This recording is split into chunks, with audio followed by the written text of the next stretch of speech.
What's up, Buttercups? Welcome to Mean Age Daydream with me, your bald and beautiful host, Brian McWilliams.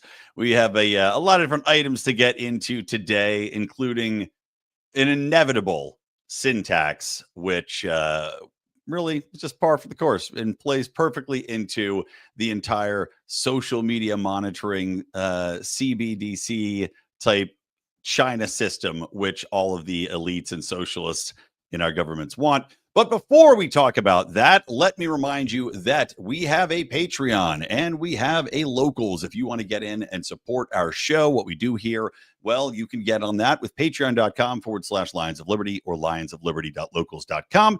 Get morning rants, get our bonus degenerate gamblers and meme wars shows, get Do Nothing Man. I know I keep talking about it. The reason I have not made Do Nothing Man, guys, is actually because I've been playing with Sora, I've been playing with Midjourney, I've been playing with Grok Imagine to try to see if I can actually create a cartoon version of Do Nothing Man.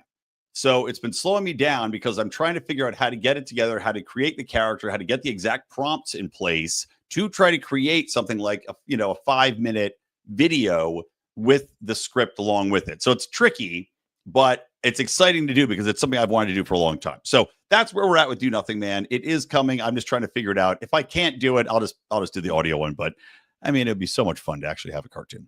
Okay, let's get back into it. So, as I mentioned, let me preface this by saying what we've seen occur in China, right? China was the forebearer of the social credit system.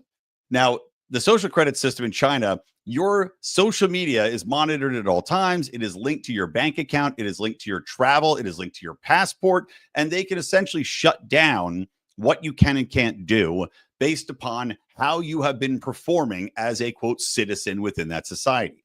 Now, this I just saw actually play out in a video of a Chinese woman who was talking about how she got her dinged. I guess she was complaining about something on social media. And by the way, there's an interesting thing with an actor who died mysteriously in China. And the government tried to cover up the death in, not allowing people to talk about it, not allowing reporting on it, not discussing how and why it happened. It was a guy who'd fallen off of a building and supposedly had been arguing with the elites in China about the system and now how their entertainment system worked. And these people were very highly tied into government operatives.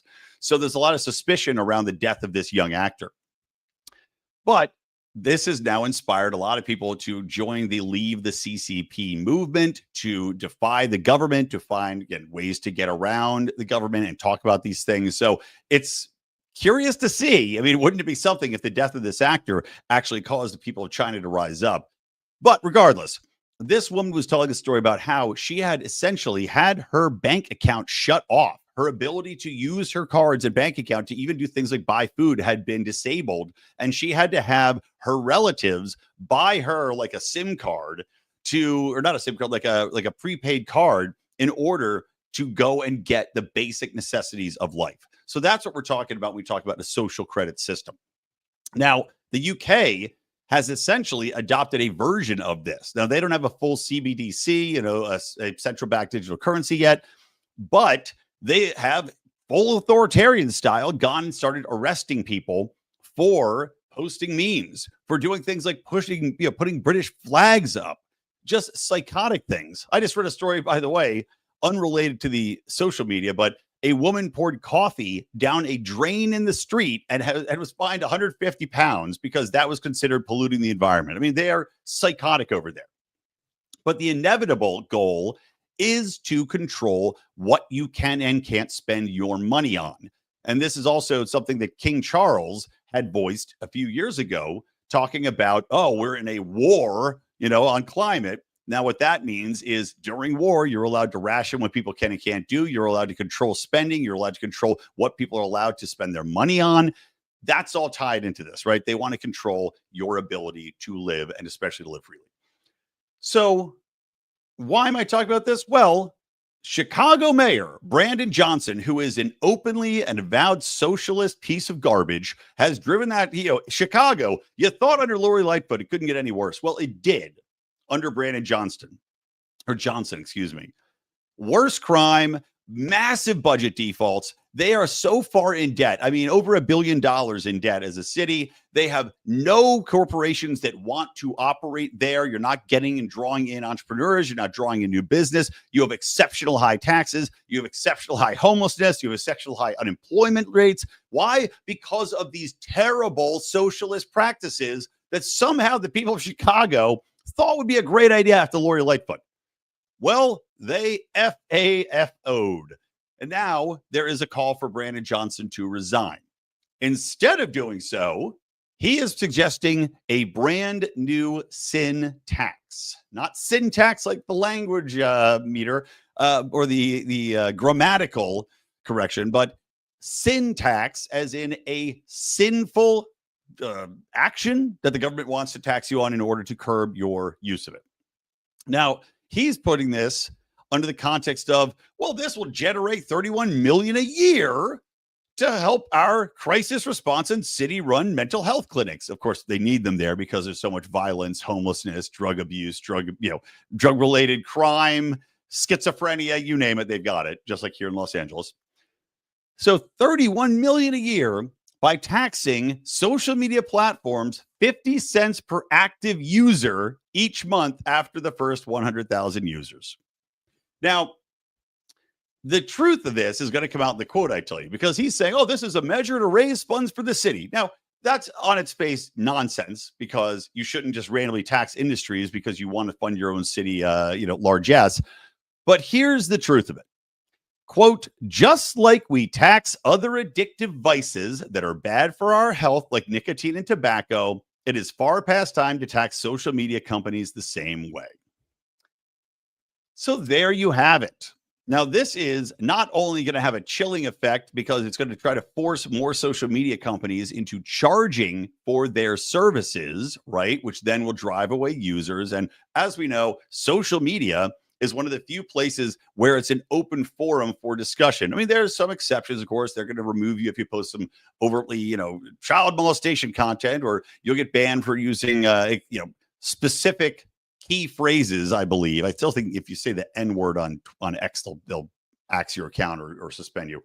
But social media is the place where people interact. That is the town square. That is the place where truth has come out, and more truth than the government can possibly keep up with. This is why China controls its social media and limits people to using one thing which the government controls, called WeChat.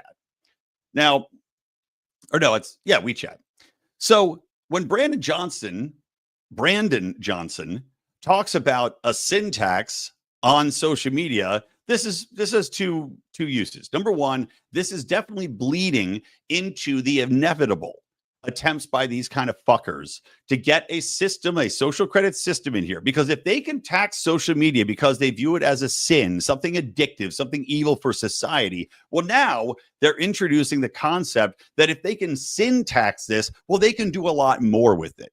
They can look and police what you're doing on it. And maybe if you're not using it like a good citizen should, maybe you're watching a little too much on X or scrolling too much on TikTok. Well, guess what? Just like the gas tax we have here, or mileage taxes, they're going to tax you more. They're opening the door to that. And on top of that, you could go next level. Now they've opened the door to taxation. They're going to sin tax you. They're going to charge you more depending on your use of that service. Well, now they can police what you're saying, and now they can fine you just like they're doing in the UK. This is all standard operating procedure for authoritarians. And don't forget, every socialist is an authoritarian. Every socialist is a totalitarian because they want total control of all these systems. They want total control of you, how you spend your money, and they want to make sure that you operate only within the very slim guidelines of what they view as acceptable. And typically, that just tends to lean into what keeps the people like Brandon Johnson, who've been elevated to the status, in power. So screw this idea, but isn't it typical of a socialist to introduce this kind of crap? Yes, it is. Okay, so excuse me, I'm still getting over this little cold, guys. Let me get a sip of my gigantic tea my wife got me. All right. So, no kings. the most ridiculously stupid rally that has ever existed. Of course, there's been back and forth about whether or not these rallies have been supported, funded, propped up by mega donors or not. There was a story that was Representative Paula Luna, I think, was talking about where they had traced dark money networks back to these No Kings rallies. Then I saw counter arguments saying, no, it came from small donors, which I believe. There's enough dumb boomers out there that are 70 plus who are just more than happy to waste their children's inheritance on donating to stupid things like this. But I do believe that without a doubt, there is a lot of big money being funneled into this. Similar to how you had riots being funded with pallets of bricks being dropped off. You have the video of Antifa in Portland and their shelter house where they're hiding material like the tear gas and weaponry and bricks and all this stuff. We know that this happens. We know that pallets get that dropped off for people to use during riots, and someone's paying for that. And I also just think it's hilarious that for these No Kings rallies, what they dropped off were pallets of Depends, because every video that I saw was of 70-year-plus old people tottering out in their wheelchairs and on their walkers and shitting their pants. It was one of the more embarrassing things I've ever seen. They kept using, by the way, old videos in media reports, recycled videos to make these crowds look bigger than they were. Like, oh my God, look at the streets are filled. No, they weren't. Garbage, maybe a couple places.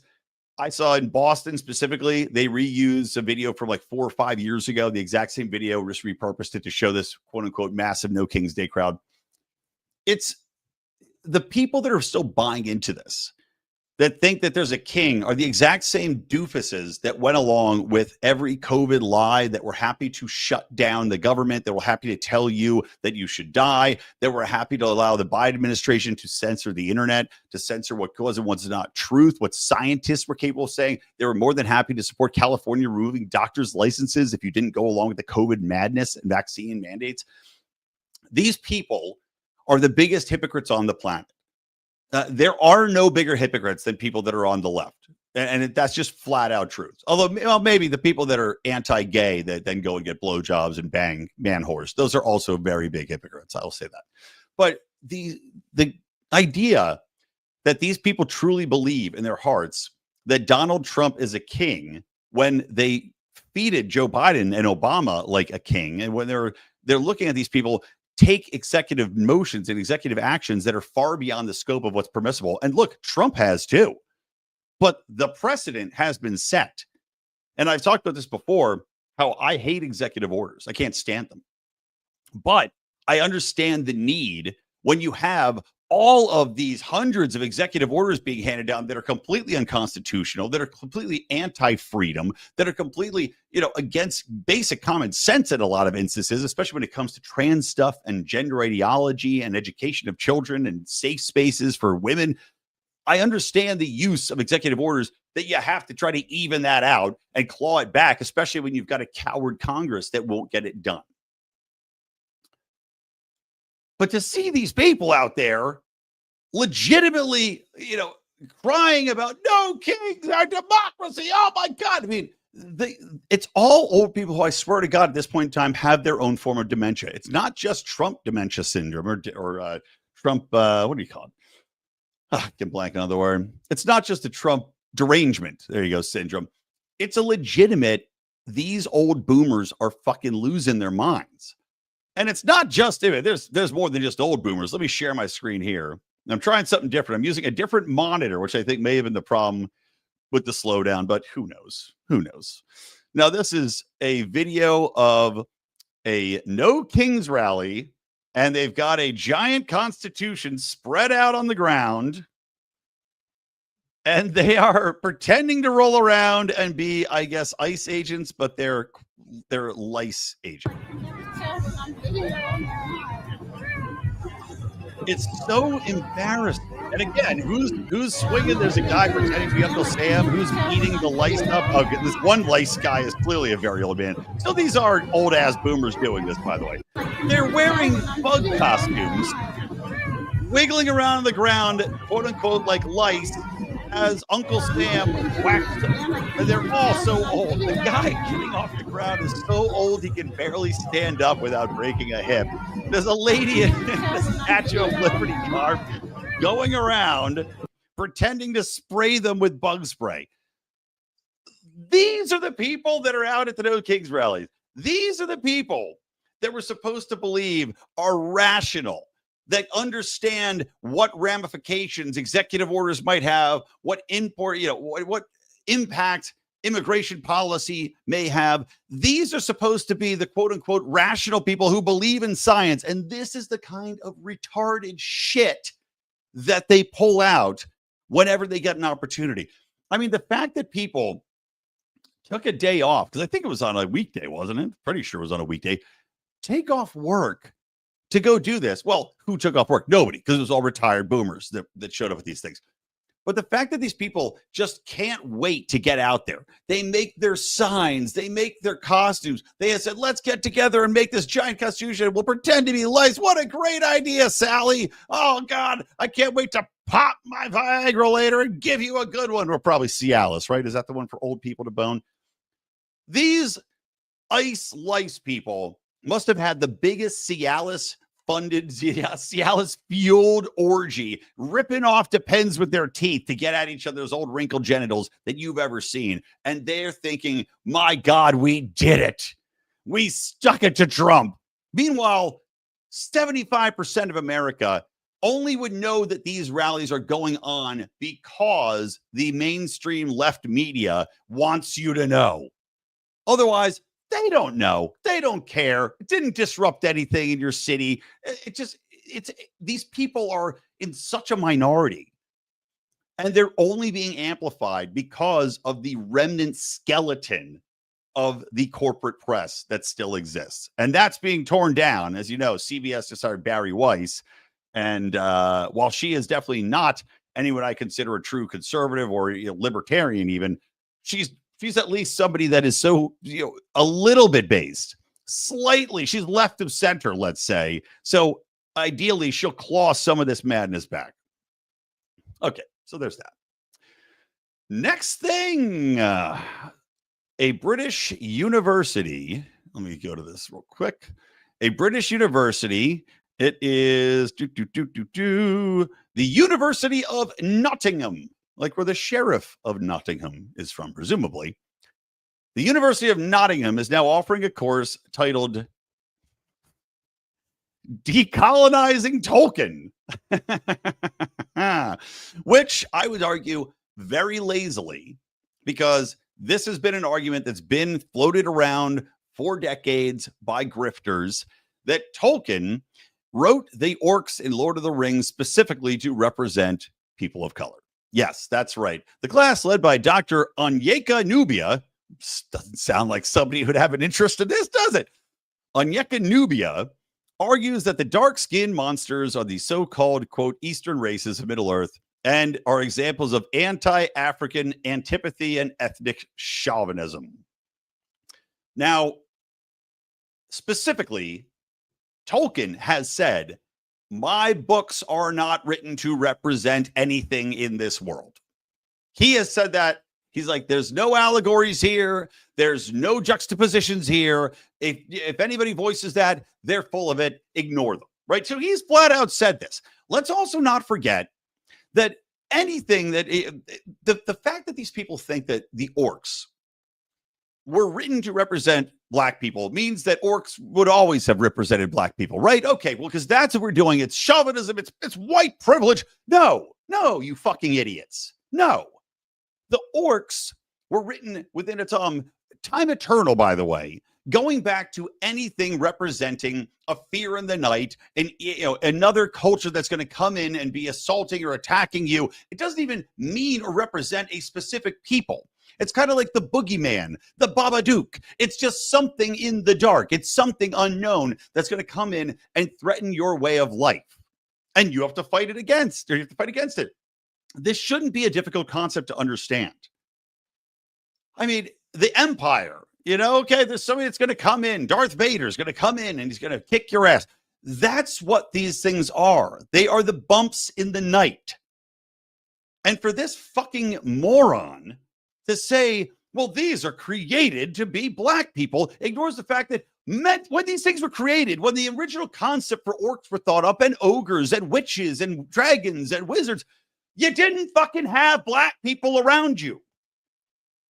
I mean, are you going to say that every African myth that talks about people or monsters in the dark, well, are those white people? Because it would be the same basic premise to say so.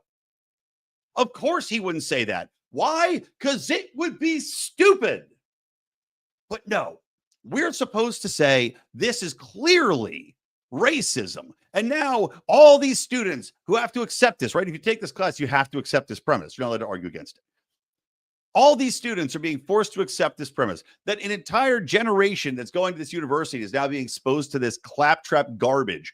And this, in my opinion, is clearly an effort to tear down yet another classic white author, right? We've seen this happen throughout arts and academia.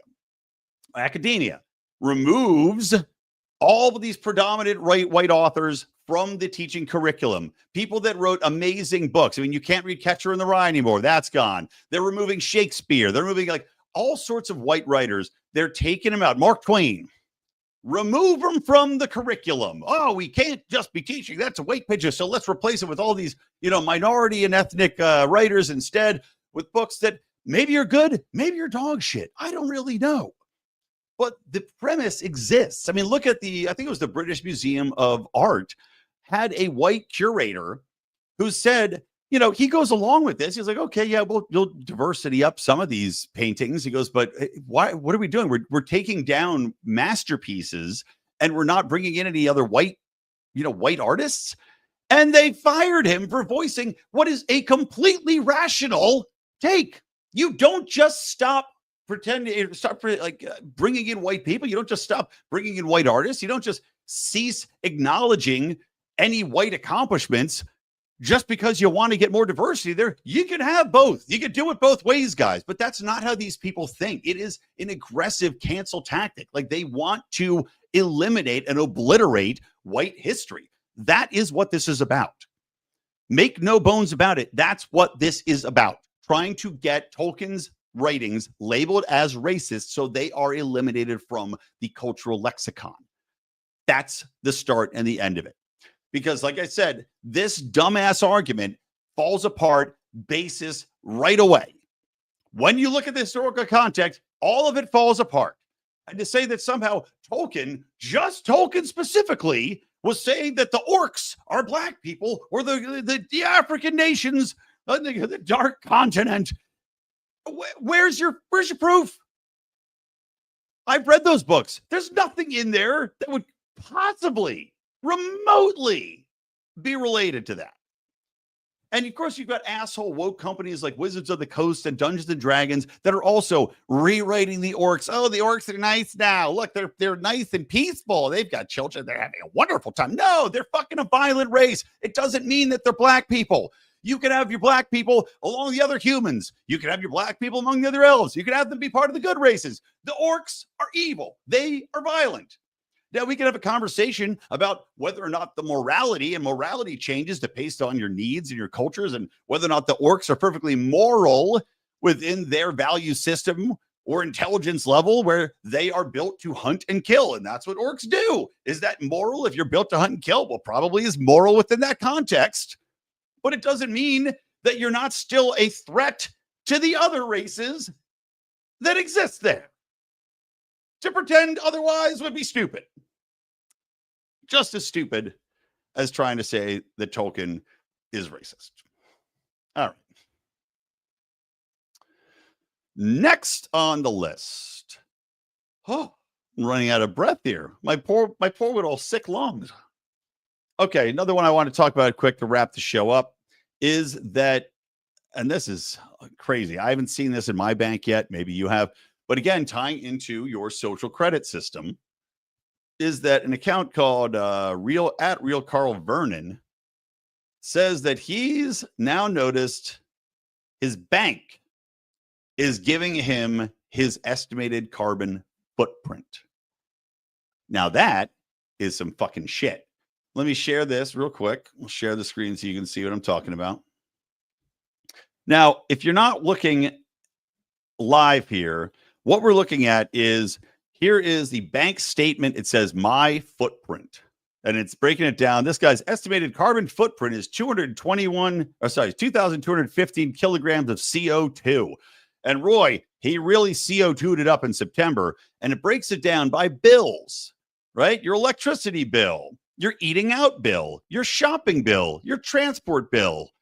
This is ridiculous. Grocery bills, fun and leisure. Wow, he spent 244 kilograms of CO2 on fun leisure, home and garden, health and beauty, general, income. This ties all into what we were saying about social credit scores, about central bank digital currencies, why we cannot allow all of our funding to go under this program.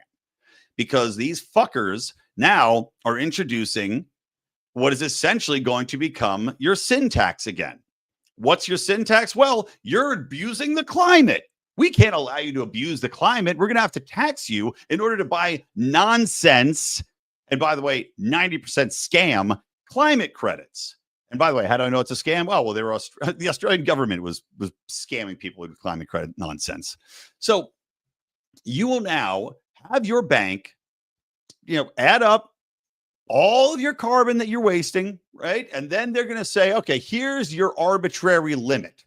Maybe this is going to be part of a new EU system. Maybe it's going to be part of a UN system. Who knows? But they're going to tell you, you have reached your limit.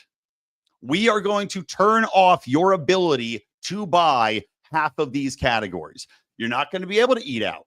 You're not going to be able to go shopping. You're not going to be able to take the bus. You're not going to be able to have fun and leisure. You're not going to be able to go and travel to see your aunt. No, you are a prisoner within the system because you have surpassed your carbon credit limit. And we are your bank and you are fucked. Good luck getting us to unlock this because we're working hand in hand with the government and your money is their money. And once that is merged, that is the end of it.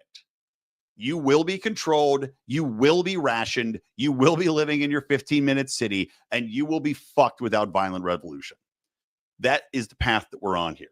That's the path the UK in specific, by the way, is on here. And this is obviously somewhere in the UK. Mark my words, the UK is on a path to violent revolution because I don't see a way out of this for them. The government does look to be backing down. If anything, it looks to be exacerbating and accelerating this process. So good luck, my British friends. All the best. The Second Amendment. Boy, glad we have it. All right, guys. That's going to be it for today's show. Thank you for joining me on Mean Age Daydream. As a reminder, we've got the porch tour. I will be with Robbie the Fire Bernstein. We were going to do a Friday show in Hawthorne here at my house. We decided logistically it was going to be a little tricky. So now we're doing Sunday in Santa Monica. So those of you in the LA area, Santa Monica, California, this Sunday, the 26th, we'll be doing a live show and then I think a live podcast. We'll be filming some sketch comedy as well.